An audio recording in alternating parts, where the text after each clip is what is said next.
From the wilderness of Kodiak Island, Alaska, this is Murder and Mystery in the Last Frontier with your host, Robin Bearfield. In a land full of peril and vicious animals, humans are the most dangerous predators of all.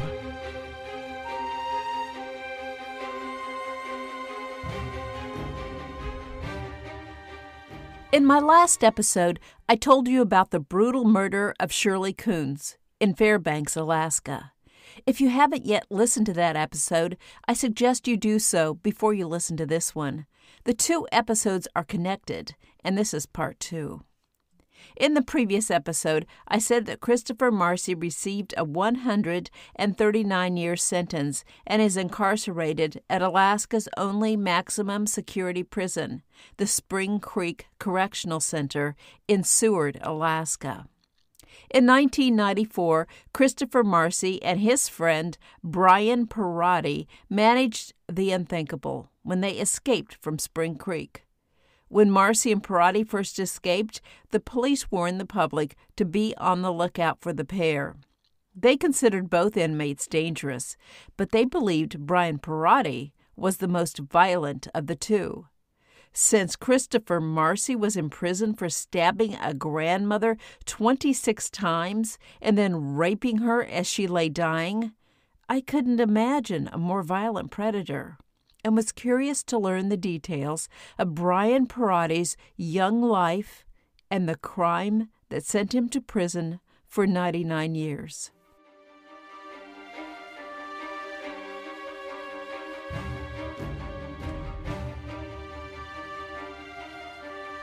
Welcome to Murder and Mystery in the Last Frontier.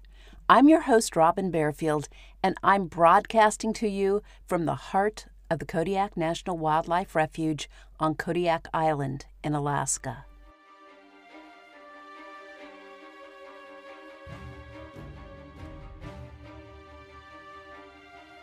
Bryan Perotti grew up in Fairbanks, Alaska.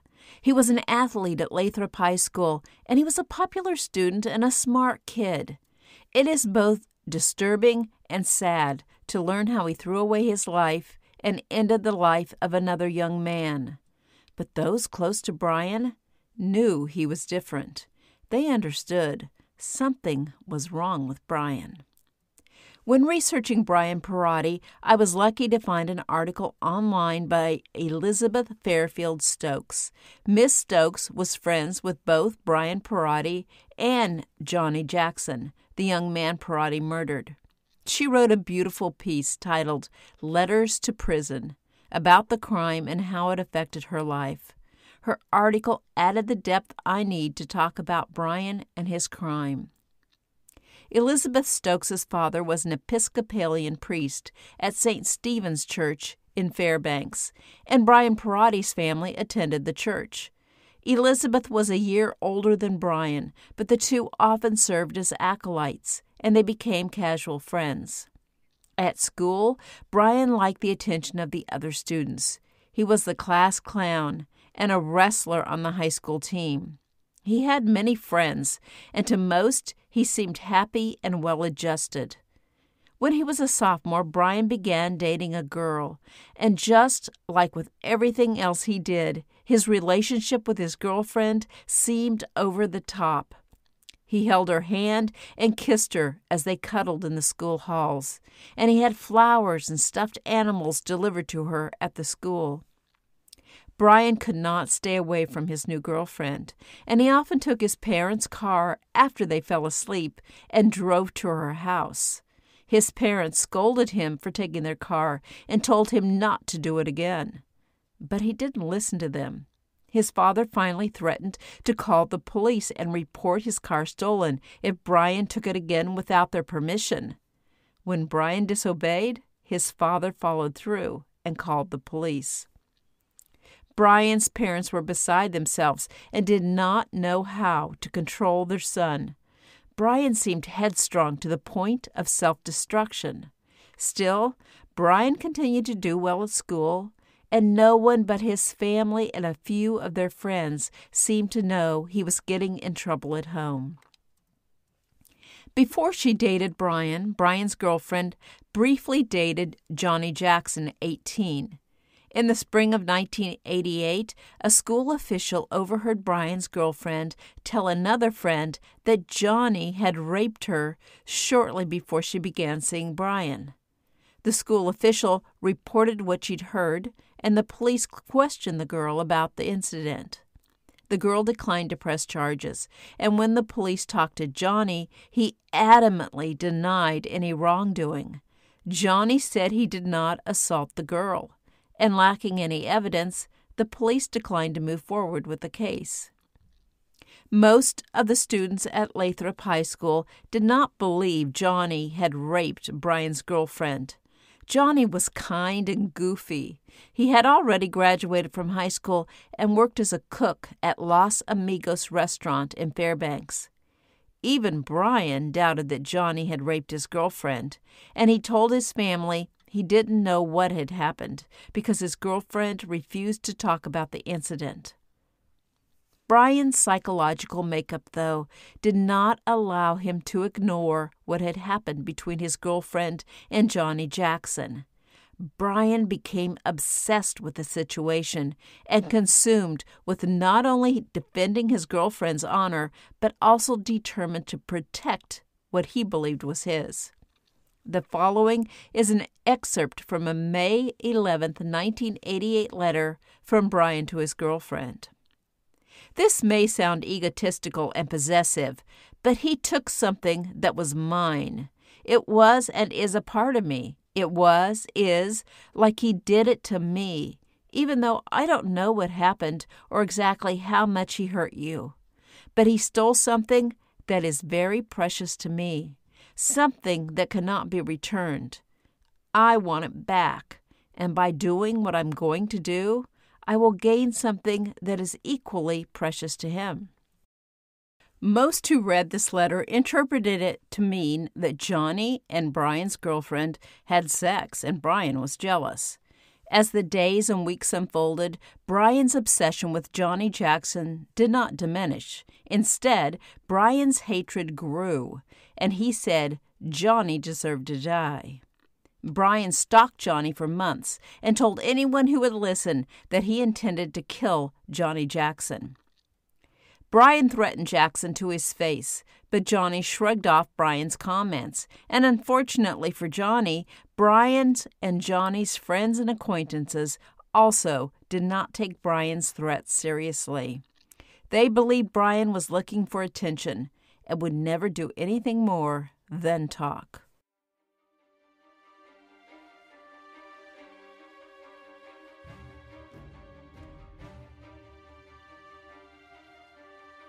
On January 4th, 1989, 16-year-old Bryan Perotti finally decided to act on his anger. He walked into Los Amigos restaurant where Johnny Jackson was working in the kitchen and kidnapped Johnny at gunpoint. No one witnessed the abduction. Johnny simply vanished into thin air, and the police declared him missing. Bryan couldn't keep his mouth shut and told several friends that he'd kidnapped and murdered Johnny Jackson. He said he'd forced Jackson into his truck and drove the 3 miles to the Tanana River. Bryan held Johnny hostage for an hour and a half in his truck and then walked him across the icy river to an island 100 yards from shore. Bryan shot Johnny twice in the head, execution style. He then stripped off Johnny's clothes, poured gasoline on Johnny's body, and attempted to burn the corpse. When the body would not burn, Bryan hid it under an embankment. Frozen dirt and snow concealed the body. Perotti took an ATM card from Jackson's pocket and withdrew $80 from Jackson's bank account. Bryan told at least one friend that he didn't regret killing Johnny Jackson. He said when he saw the look on Johnny's face after he fired the first shot, he had never been so happy in his life. At the same time, though, he said he felt sick to his stomach. Fairbanks police found Jackson's body 4 days after the murder, on January 8, 1989. Police obtained a warrant for Perotti's home, where they discovered the .22 caliber pistol used to shoot Jackson. The police then monitored a phone call between Perotti and a friend. Bryan described the murder in detail to his friend and promised he would take his friend out to where he'd stashed Johnny's body and they'd have a party. Not long after the phone conversation, the friend called Bryan and asked him to meet him at his father's car dealership. When Johnny arrived, police who were hiding behind the desks in the dealership jumped to their feet, guns pointed at Perotti, and yelled, "Freeze!" The state of Alaska immediately secured an order to waive juvenile jurisdiction and proceeded to prosecute Bryan Perotti as an adult. Perotti pleaded no contest to a single count of first-degree murder in return for the state's promise to dismiss charges of kidnapping, first-degree robbery, and tampering with physical evidence. While incarcerated at the Fairbanks Correctional Center, where Perotti was awaiting sentencing for his murder conviction, Bryan climbed onto the center's roof, jumped a guard, and wrestled the guard for his rifle while smashing the guard in the face. Perotti then grabbed a handgun from the guard's belt, but Bryan surrendered when he realized there were no bullets in the gun. When it came time to sentence Bryan Perotti, the judge considered the manner in which Bryan had committed the murder, the circumstances leading to the murder, Perotti's conduct and lack of remorse after the killing, and Perotti's attempted prison escape. Despite his age, the judge found Bryan Perotti to be the worst type of offender. He doubted Perotti could be rehabilitated and judged him a danger to society. The judge sentenced Bryan Perotti to 99 years in prison. Bryan Perotti was sentenced to his time at Spring Creek Correctional Center, and on March 15, 1994, 21-year-old Bryan Perotti and 28-year-old Kristopher Marcy, the two inmates from Fairbanks, became the first, and until the present time anyway, the only inmates to escape from Spring Creek.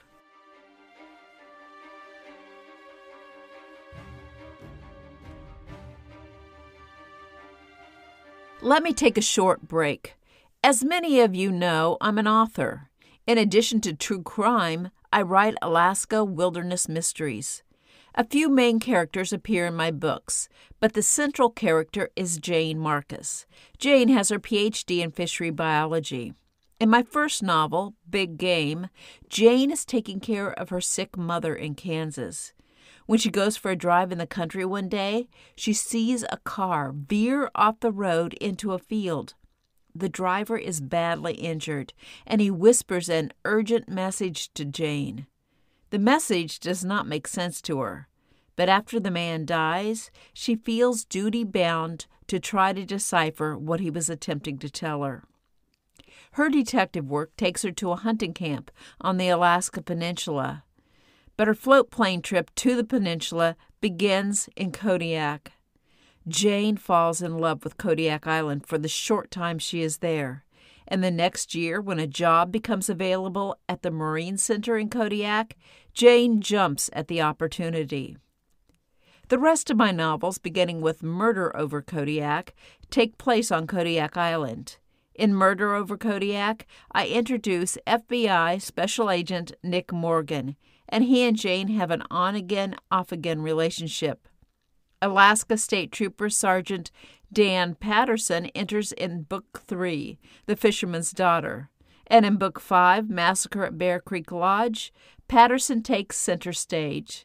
In my next novel, I plan to return to Jane as the central character, and I can't wait to once again watch her curiosity get her into trouble. Each of my novels is a standalone story, and you can read them in any order.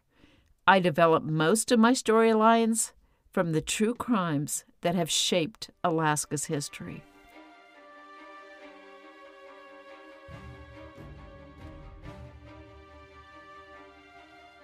Friends Marcy and Perotti planned the prison break together. The pair fled the prison between 9:30 p.m. and 11:20 p.m., by cutting holes in 2 of the 3 fences surrounding the institute and climbing over the 3rd fence. Water surrounds the prison to the south and west, and mountains and glaciers abut it to the east. Within minutes after the prison officials contacted the Seward police about the escape, the police set up a roadblock on the Seward Highway, checking drivers' IDs and inspecting vehicles for the missing prisoners. Approximately 40 Alaska State Troopers, Seward police, and corrections officers searched for the prisoners. Authorities warned the residents of Seward to be on the lookout for the 2 men. They also warned the Fairbanks lawyers, judges, and witnesses involved in the men's trials to take special precautions. The troopers were worried the pair would return to Fairbanks and exact retribution against anyone who had participated in putting them in prison. Authorities would soon discover how Marcy and Perotti escaped from a maximum security prison. The pair somehow learned that the electronic system used to monitor the prison's wire fences was not working correctly, and they identified the weak spots in the apparatus. Marcy stole wire-cutting pliers from the prison's maintenance shop where he worked, and he and Perotti disguised themselves with white sheets while they cut through the innermost perimeter fence. Only 1 guard manned the guard tower, but he should have seen the prisoners cut through this fence.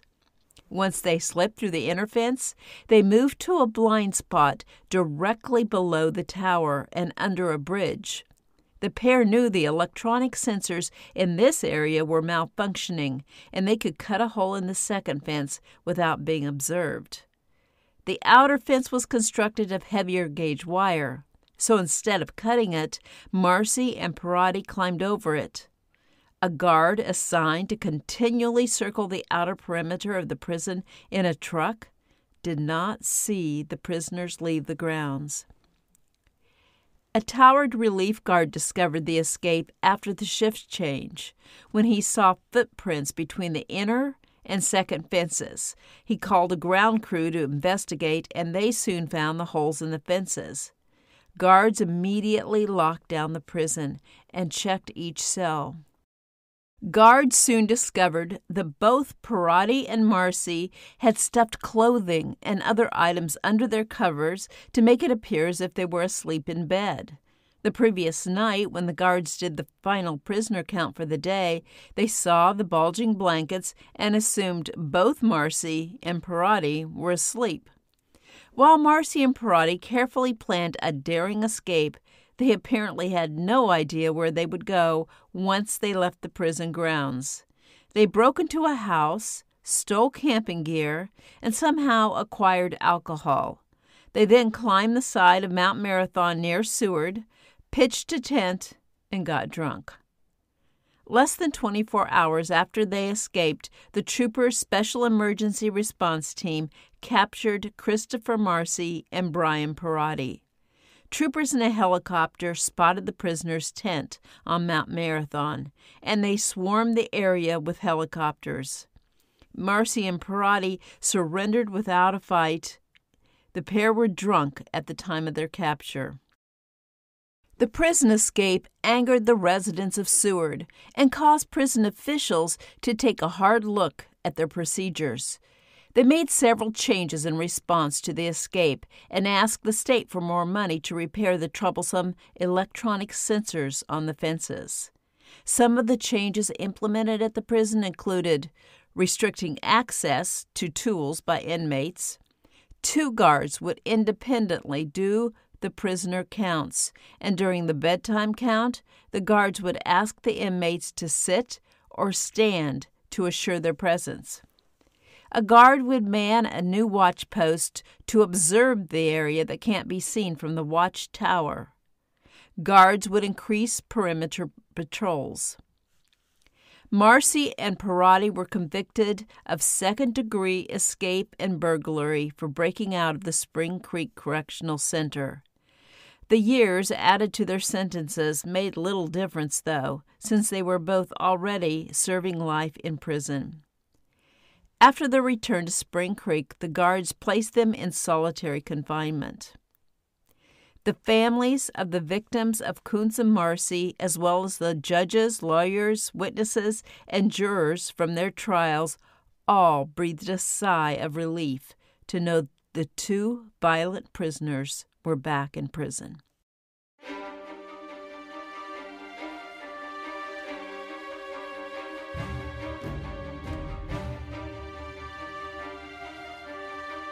Thank you for listening, and I hope you enjoyed this episode. Thank you to my patrons for your support. Check out the show notes for more information on how you can support this podcast and unlock extra episodes by joining the Last Frontier Club.